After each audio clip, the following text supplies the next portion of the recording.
क्या मालिक, आपको पता नहीं है क्या? आज महेंद्र अपनी फसल की कटाई कर रहा है।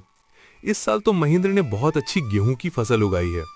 महेंद्र ने जो गेहूं की फसल उगाई है वो तो एकदम से लहलहा रही थी। महेंद्र ने उसकी कटाई करना शुरू कर दिया है। क्या सच में?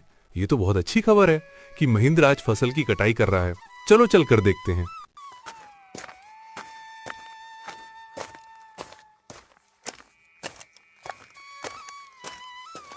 इस बार तो गेहूं की फसल बहुत अच्छी हुई है।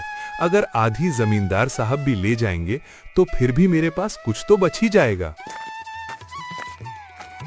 अरे महेंद्र, तुमने तो फसल तैयार कर दिया और इस बार की फसल तो बहुत अच्छी लग रही है देखने में।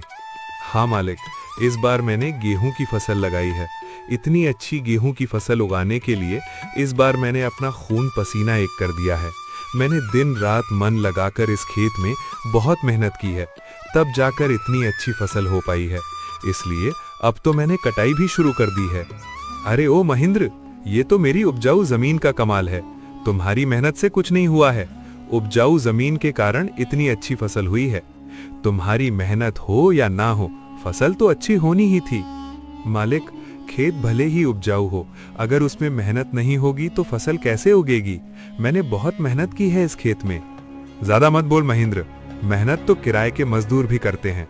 असली कमाई का हकदार तो वही है जिसकी जमीन है। शर्त के मुताबिक जल्दी से मेरे फसल का आधा हिस्सा निकाल। चल जल्दी कर, मुझे बहुत सारे काम हैं, मुझे वापस भी जाना है। ये कहकर जमींदार महेंद्र से सारी गेहूं की अच्छी फसल लेकर चला जाता है और खराब फसल महेंद्र पास छोड़ देता है, जिसे देखकर महेंद्र मायूस हो जाता है।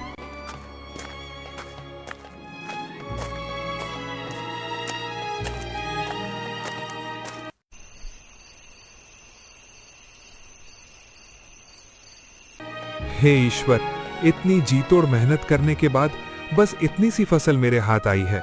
हम गरीबों को लोग ऐसे ही लूटते हैं। इतनी मेहनत करने के बाद भी हमारे हाथ में कुछ नहीं आता है। हे ईश्वर, कब मेरी अपनी जमीन होगी? महेंद्र इसी तरह अपनी जिंदगी काट रहा था।